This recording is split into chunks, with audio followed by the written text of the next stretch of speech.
Hello दोस्तों, welcome to LPMS classes. दोस्तों, आज हम करने वाले हैं भारतीय दंड संहिता 1860 का अध्याय 10। अभी तक आपने अगर अध्याय 10 से पहले का वीडियो नहीं देखा है तो हमारे IPC के प्लेलिस्ट में जाकर देख सकते हैं। आज हम बात करने वाले हैं अध्याय 10। इसमें अध्याय 10 में धारा 172 से लेकर 190 के बारे में बताया गया है। इस धाराओं में यह बताया गया है कि लोक सेवक के कानून पदाधिकारी या आदेश के उल्लंघन करने पर क्या क्या दंड आपको दिया जाएगा, इनके बारे में जानकारी दी गई है। दोस्तों, कोई लोक सेवक किसी भी प्रकार का कानूनी आदेश देने के लिए सक्षम है। उनको कानूनी अधिकार है। कानून के दायरे में रहते हुए अपने पद के कर्तव्य का पूरा करते हुए कोई भी आदेश जारी किया गया हो तो आपको मानना पड़ेगा। अगर आप नहीं मानते हैं तो आपको दंडित किया जाएगा। मान लीजिए पहली चीज़ कि ये जो आदेश जारी किया गया हो वो क्या हो, कानूनी रूप से वैध हो। ठीक है, तो उस आदेश का अवहेलना करते हैं तो आपको दंडित किया जाएगा। जैसे इसी का पहला धारा है, धारा 172। ये कहता है समन। समन क्या होता है? जो कोर्ट से आता है, जिसे आप लोग नोटिस के रूप में समझते होंगे ना, नोटिस, उसे समन। तो समन की तामील या अन्य कार्रवाई से बचने के लिए क्या करना? फरार हो जाना, खुद को छुपा लेना। होता है ना, जब कोर्ट के सम्मन आता है किसी के यहाँ तो अपने आप को छुपा लेता है, किसी रिलेटिव के यहाँ भाग जाता है या उस राजी छोड़ के भाग जाता है। तो कहता है ऐसा अगर कोई करता है, ठीक है जी, इसमें दो कंडीशन दी गई है। अगर जो ये सम्मन है, यह सम्मन लोक सेवक के द्वारा दी गई है।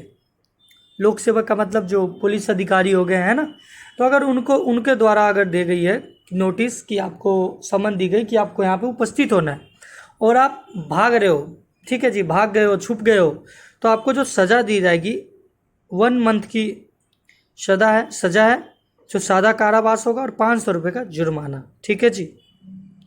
दूसरा कंडीशन है कि अगर मानो न्यायालय द्वारा समन आया, कोई कोर्ट के द्वारा अगर आपके यहाँ समन आया और आप भागे हुए हो, ठीक है जी, अपने आप को छुपा रखे हो, कोर्ट में पेश नहीं हो रहे हो, तो आपको जो यहाँ पे सज़ा होगी वो 6 माह की कारावास और 1000 रुपये का जुर्माना या दोनों भी हो सकता है। ठीक है जी। अगला देखते हैं धारा 173। देखिए, इसको समझिए, धारा 173 क्या कहता है। मान लीजिए आपके घर पर नोटिस चिपका दिया गया, ठीक है, और आप फरार थे तो आपके घर पे क्या हो, नोटिस चिपका दिया गया, पेपर में छिपवा दिया गया। जो व्यक्ति आपके घर पे नोटिस चिपकाने आया उसको आप धमकाने लगे, ठीक है जी, डराने लगे, तो ये क्या है? ये भी दंडनीय अपराध है। ठीक है जी, आपको दंडित किया जाएगा। अगला है धारा 174। लोक सेवक का आदेश मानकर गैर हाजिर रहना। ठीक है जी। जैसे कि CRPC की धारा 41 के तहत आपके घर पे नोटिस चिपका दिया गया कि दिनांक इतना इतना को आपको कोर्ट में उपस्थित होना है या थाने में उपस्थित होना है, ठीक है जी, लेकिन आप नहीं पहुँचे तो धारा 174 के तहत आपको दंड दिया जाएगा। ठीक है जी। अगर आपके घर पे कोई नोटिस चिपका दिया गया है, ठीक है जी, और किसके तहत? CRPC की धारा 41 के तहत, फिर भी आप गैर हाजिर हैं, तो अगर लोक सेवक के द्वारा नोटिस चिपकाई गई थी और तब गैर हाजिर हैं तो 1 माह का कारावास, 500 रुपये का जुर्माना, ठीक है जी, लगेगा।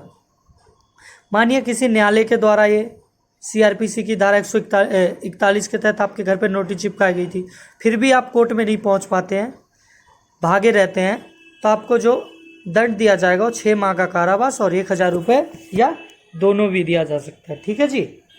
अगला है धारा 174A। कहता है भगौरे अपराधी को जो नोटिस के बाद भी उपस्थित नहीं होता है। मानिए कोई भागा हुआ है, छुपा हुआ है, और उसको बार बार नोटिस भेजा जा रहा है और नोटिस जाने के बाद भी उपस्थित नहीं हो रहा है, ठीक है जी, तो अगर लोक सेवक के द्वारा नोटिस भेजा जा रहा है और नहीं उपस्थित हो रहा है तो 3 साल का कारावास या जुर्माना या दोनों। जुर्माना ये वहीं तय की जाएगी, ठीक है, कि कितना जुर्माना लगाना है। मान लीजिए न्यायालय द्वारा नोटिस भेजा जा रहा हो और फिर भी वो उपस्थित नहीं हो रहा हो, तो यहाँ पे जो सज़ा होगा वो 7 साल हो गया। ठीक है जी। सज़ा कितनी हो जाएगी? 7 साल का कारावास। कारावास सादा नॉर्मल कोई भी हो सकता है जो कोर्ट को लगे अच्छा, या जुर्माना या दोनों। जुर्माना में यहाँ कोर्ट को जितना लगे वो उतना दे सकता है। ठीक है जी। अगला है धारा 175, दस्तावेज आदि जमा न करना समन आने के बाद भी। मानो आपके यहाँ समन आया कि आप ये दस्तावेज लेकर, ठीक है जी, और आप पहुँच जाइए, मगर आप नहीं पहुँचते हैं, ठीक है जी, तो ये भी दंडित किया जाएगा आपको धारा 175 के तहत। धारा 176, सूचना या इत्तला देने के लिए कानूनी रूप से बाध्य बंधे होने पर भी लोक सेवक को सूचना न देना। मान लीजिए एग्जाम्पल के तहत समझिए कि आपके खेत में किसी की बॉडी है, कोई व्यक्ति है जो आपके घर के पीछे खेत है, आपका अपना खेत है, उसमें किसी की बॉडी मिलती है, आप देखते हो कि उसमें कोई मरा हुआ व्यक्ति पड़ा हुआ है या किसी ने मार के फेंक दिया है, तो आपका दायित्व क्या बनता है कि आप तुरंत ही पुलिस को इन्फॉर्म करो। ठीक है जी। आपकी संपत्ति में किसी की बॉडी है, ठीक है जी, और आप फिर भी उसको, तो आप ये क्या है, अब बाध्य हो गए उस बॉडी के लिए पुलिस को सूचना देने के लिए, आपकी ड्यूटी हो गई, कानूनी रूप से बाध्य हैं, फिर भी आप सूचना नहीं देते हो पुलिस को, तो ये क्या है, अपराध है। ठीक है जी। इसमें भी 2 प्रकार से आपको दंड दिया जाएगा। अगर आपकी सूचना सामान्य थी तो 1 महीने का सादा कारावास और 500 रुपये जुर्माना या दोनों। सूचना साधारण का मतलब आपके खेत में किसी ने चोरी का गाड़ी खड़ा कर दिया, तो ये साधारण सूचना था जो आपने नहीं दिया, है ना, तो 1 वर्ष का कारावास आपको होगा और 500 रुपये का जुर्माना या दोनों। मगर मान लीजिए सूचना, अगर दूसरी कंडीशन क्या है कि सूचना अगर किसी अपराध से जुड़ी हुई थी, मतलब किसी व्यक्ति का बॉडी पड़ा हुआ था आपके खेत में, है ना, तो ये अपराध है, या किसी के साथ गलत हो रखा था, किसी के साथ आपराधिक मुकदमा हुआ, आपराधिक कोई घटना हो गया और वो आपके संपत्ति में पड़ा हुआ है, तो ये आपको बताना चाहिए था, आपने नहीं बताया, तो यहाँ पे जो जुर्माना होगा आपको, जो सज़ा होगा वो 6 महीने का सादा कारावास और 1000 रुपये का जुर्माना या दोनों। ठीक है जी। चलिए धारा 177 को देखते हैं, मिथ्या अथवा झूठी सूचना देना। ठीक है जी, मतलब मिथ्या का मतलब झूठी सूचना अगर आप दे रहे हैं। ठीक है जी, अगर आप झूठी सूचना दे रहे हैं तो यहाँ भी दंड 2 प्रकार से दिया जाएगा। सामान्य झूठी सूचना देना, अगर सामान्य तरीके का झूठी सूचना दे रहे हैं पुलिस को या कोई ऑफिसर को, तो 6 माह का कारावास, ठीक है जी, और 1000 रुपये का जुर्माना या दोनों। अगर अपराध से संबंधित झूठी सूचना है, ठीक है जी, कोई अपराध हो गया हो तो उससे संबंधित अगर झूठी सूचना दे रहे हो तो 2 वर्ष का कारावास, जुर्माना या दोनों। एग्जाम्पल की थ्रू से समझिए कि किसी को गोली मारा गया और आप क्या कह रहे हो, किसको गोली नहीं मारा गया बल्कि किसी को तो डंडे से मारा गया था, ठीक है जी, जिससे मर गया, तो क्या है, आप ये झूठी सूचना दे रहे हो। ठीक है, तो आपको जो सज़ा होगा 2 वर्ष का कारावास, जुर्माना या दोनों। अगला देखते हैं धारा 179। ये कहता है प्राधिकृत, जिसके पास पूछने का अधिकार है उसको क्या कहते हैं, प्राधिकृत। लोक सेवक के प्रश्न का उत्तर देने से इनकार कर देना। अगर कोई ऑफिसर, जैसे पुलिस वाला है, आप रोड पे रात को घूम रहे हो 2 बजे, तो भाई उसका अधिकार है कि वो आपसे पूछे उस एरिया का शांति व्यवस्था के लिए, ठीक है, कि आप कोई अराजक तत्व तो नहीं हो, और आपसे पूछता है वो रोक के कि भाई कहाँ जाना है, क्यों इतने रात को घूम रहे हो, तो आपको बताना है उसको रीजन, ये नहीं कि मैं नहीं बताऊंगा। ठीक है, क्योंकि वो आपसे पूछने के लिए क्या है, उसके पास अधिकार है आपके पूछने के लिए, तो आपको जवाब देना पड़ेगा। अगर आप इनकार करते हो तो आपको जो कारावास दिया जाएगा, सादा कारावास दिया जाएगा 6 माह का। कितने माह का, 6 माह का सादा कारावास, ठीक है, और 1000 रुपये का जुर्माना या दोनों। ठीक है, जैसे एक एग्जाम्पल की तरह समझिए, किसी भी व्यक्ति की मृत्यु हो गई, उसकी मृत्यु होने से पहले आपको उसको धमकी दी थी, आपने उसको धमकी दी थी, ठीक है जी, कि आज तो मैं तुझे देख ही लूँगा या तुझे मार दूँगा, और उस व्यक्ति की मृत्यु हो जाती है। ठीक है जी, तो इस आधार पे आपसे थाना में बुलाया जाएगा। ठीक है जी, कि आप कल कहाँ थे, ठीक है जी, जब हत्या हुआ, क्योंकि आप ही ने तो उसको बोला था कि मैं मार दूंगा, तो आपको हर एक चीज़ का जवाब देना है, वरना आप ही को अरेस्ट कर लिया जाएगा। ठीक है, शक के आधार पे। अगला है धारा 180, किसी कथन पर हस्ताक्षर करने के लिए कानूनी रूप से बंधे होने पर भी हस्ताक्षर करने से इनकार करना भी अपराध है। ठीक है जी। अगर आप कानूनी रूप से बंधे हुए हैं हस्ताक्षर करने के लिए, जैसे मानिए आप थाने में गए एफआईआर लिखवाने, तो एफआईआर लिखवाने के बाद आपको हस्ताक्षर करना होगा। आपने कोई कंप्लेन दी तो उस पर भी हस्ताक्षर करना होगा, तो उस पर हस्ताक्षर करने से आप मना करते हैं। ठीक है जी। तो आपको जो सज़ा दी जाएगी वो 3 माह का कारावास, 500 रुपये का जुर्माना या दोनों। ठीक है। एक नोट करने वाली बात इसमें यह है कि सादा कागज़ पर अगर हस्ताक्षर कोई भी करवा रहा हो, चाहे वो लोक सेवक क्यों ना हो, तो आप नहीं करेंगे, क्योंकि यह बात, ठीक है जी, आप इस पर हस्ताक्षर नहीं करेंगे। ठीक है। और आप इस पर हस्ताक्षर करने के लिए बाध्य भी नहीं है। ठीक है। एक हमारे यहाँ धारा है सीआरपीसी की धारा 164, 162, इन सब के द्वारा आपका बयान लिया जाता है। ये जो बयान आपसे लेते हैं ना पुलिस वाले, ये सीआरपीसी की धारा 164 और 162 के तहत लेते हैं। जब आप उस बयान पर हस्ताक्षर नहीं करते हैं तो बयान नहीं माना जाता, तो वहाँ पर आपको बयान पर हस्ताक्षर करना होता है। अब यहाँ आपने कोई ध्यान, मतलब हस्ताक्षर करने के लिए कानूनी रूप से बाध्य हैं और हस्ताक्षर नहीं करते हैं, तो वो क्या है, कानूनी रूप से अब बाध्य थे और नहीं करते हैं तो दंडित किया जाएगा। ठीक है। चलिए अगला है धारा 182, दूसरे व्यक्ति की क्षति कारित करने के आशय से लोक सेवक को मिथ्या सूचना देना। ठीक है। मतलब किसी व्यक्ति को क्षति, मानिए किसी के घर में चोरी हो गया और चोर भागा हो सीधा, और पुलिस उसके पीछे पड़ी है, आपसे पूछा आपने देखा चोर को, तो आप उस चोर को बचाने के लिए आपने कहा कि नहीं नहीं, चोर तो इधर भागा ही नहीं है बल्कि पीछे ही भागा है जिधर से आप आ रहे हो, तो आपने पुलिस को क्या गलत सूचना दिया।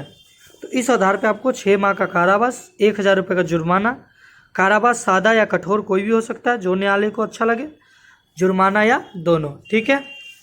अगला है धारा 183, कोई लोक सेवक वह कोई संपत्ति पर अपना अधिकार ले रहा है कानूनी रूप से, अब आप उसका प्रतिरोध करते हैं। कोई लोक सेवक है, ठीक है जी, कोई संपत्ति है उस पर अपना अधिकार ले रहा है, मतलब कोई गवर्नमेंट की संपत्ति है, कोई अवैध कंस्ट्रक्शन है, उसको हटा रहा हो, तोड़ रहा हो, और आप बीच में जाकर उसको प्रतिरोध कर रहे हैं, रोक रहे हैं, तो ये क्या है, ये आपको जो इसकी ये जो काम कर रहे हैं आप गैर कानूनी। ठीक है। क्योंकि आपका अधिकार नहीं है उसको रोकना, वो लोक सेवक का अधिकार है तोड़ना, क्योंकि वो गैर कानूनी रूप से बनाया गया है और आप उसको रोक रहे हो, तो उनके काम में बाधा उत्पन्न कर रहे हो, तो आपको जो दंड दिया जाएगा 3 महीने का कारावास, 1000 रुपये का जुर्माना या दोनों। एग्जाम्पल की तरह समझिए कि किसी ने अवैध कंस्ट्रक्शन कर रखा है, अब लोक सेवक आकर उसको तोड़ रहा है, तो कोई भी उसको रोकेगा वह धारा 183 के तहत दंडित किया जाएगा, 3 महीने का कारावास, 1000 रुपये का जुर्माना या दोनों। अगला धारा है धारा 186, लोक सेवक के लोक कृत्य कर्तव्यों के निर्वाह में बाध्यता उत्पन्न करना, वह भी जानबूझकर। ठीक है।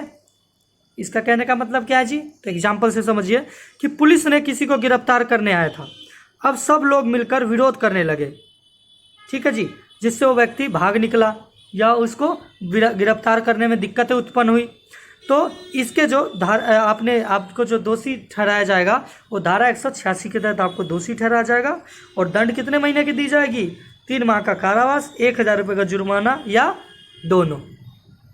अगला धारा है धारा 188, ये अभी कोरोना के समय में, लॉकडाउन के समय में सबसे ज़्यादा इस धारा का प्रयोग किया गया था, आप लोग को भी पता होगा। धारा 188, मास्क न लगाने पर चलान वाली धारा। ठीक है जी।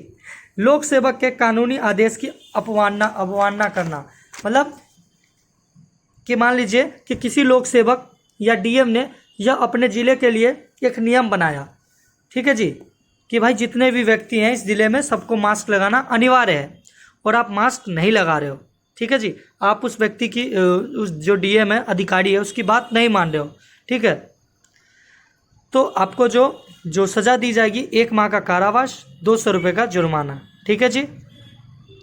और अगला जो दंड है, स्वास्थ्य या जीवन को संकट उत्पन्न होता है, अगर आप जो कार्य कर रहे हो उससे किसी का स्वास्थ्य या जीवन के संकट होता है तो 6 माह का कारावास और 1000 रुपये का जुर्माना। ठीक है जी। अगर नॉर्मल उनका जो कोई नियम है बना दिया, उस नियम को नहीं मान रहे हो तो कितना, 1 माह का कारावास, 200 रुपये का जुर्माना। मगर ऐसा उन्होंने कोई, जैसे कि कोरोना के समय आप दो व्यक्ति एक जगह खड़े नहीं होंगे, मास्क लगा के, है ना, मास्क लगा के खड़े होंगे, अन्यथा बात नहीं करेंगे। और फिर भी आप 4-5 लोग खड़े होकर और खूब बढ़िया से थूक रहे हो, वहीं पे बात कर रहे हो, तो ये क्या है, किसी अन्य व्यक्ति के स्वास्थ्य का, जीवन का संकट उत्पन्न कर रहे हो। तो इसके लिए जो सजा दी जाएगी 6 माह का कारावास, 1,000 रुपये का जुर्माना या दोनों। ठीक है जी। अगला धारा है 189, लोक सेवक को क्षति करने की धमकी, है ना जी। जैसे एग्जाम्पल पे देखिए, अभी लॉकडाउन में आपने देखा होगा कि एक पति पत्नी का ड्रामा कितना किया था, आपने देखा था। लॉकडाउन में पति पत्नी दोनों ने मिलकर कितना ड्रामा किया था पुलिस वाले के साथ, है ना। उन्होंने मास्क लगाने के लिए कहा तो ये सब क्या है, ये पति पत्नी जो धमकी दे रही थी, वो जो वाइफ थी उनकी, वो जो लेडी थी, वो धमकी दे रही थी पुलिस को, मैं यूपीएससी की तैयारी कर रही हूँ, ये मैं आपकी नौकरी खा जाऊँगा, ये कर लूँगा, वो कर लूँगा। ये क्या है, आप एक व्यक्ति जो लोक अधिकारी है उसको काम में बाधा उत्पन्न कर रहे हैं, आप उनको धमकी दे रहे हैं, वो भी ड्यूटी आवर में। तो क्या है, ऐसा अगर कोई व्यक्ति कर रहा है तो उसको दंड कितने वर्ष का दी जाएगा, 2 वर्ष का कारावास, जुर्माना या दोनों। तो जो पति पत्नी थे उनको भी क्या हुआ, 2 वर्ष का कारावास हुआ, जुर्माना या दोनों। ठीक है जी। अगला जो इस अध्याय 10 का धारा है वह है धारा 190, सेक्शन 190। इसमें कहा गया है कि किसी भी व्यक्ति को धमकी देना कि लोक सेवक के पास न जाए, ठीक है, कंप्लेन करने। जैसे मानिए अब आपने किसी को मारा, बिना काम के थप्पड़ मार दी, गाली दी, तो वो व्यक्ति पुलिस में कंप्लेन करने जाता है कि मैं जा रहा हूँ पुलिस में कंप्लेन करने आपके खिलाफ। आप कहते हैं नहीं जी नहीं, अगर आप पुलिस में कंप्लेन करने जाओगे तो मैं आपको घर गिरा दूंगा, आपके गाड़ी पंचर कर दूंगा, मतलब आप धमकी दे रहे हो, या आपको और मारूंगा, है ना। तो आपको क्या करते हो, उसको कंप्लेन करने से उसको धमकी दे रहे हो। तो अगर ऐसा आप कोई भी काम कर रहे हो, ऐसा कार्य, तो ऐसा कार्य के अनुसार जो दंड दिया जाएगा आपको 1 वर्ष का कारावास, जुर्माना या दोनों। ठीक है दोस्तों, आशा करता हूँ आपको समझ में आया होगा। अब अगले वीडियो में हम बात करेंगे अध्याय 11 के बारे में। तो मिलते हैं नेक्स्ट वीडियो में, जब तक के लिए आप अपना ध्यान रखिए। जय हिंद।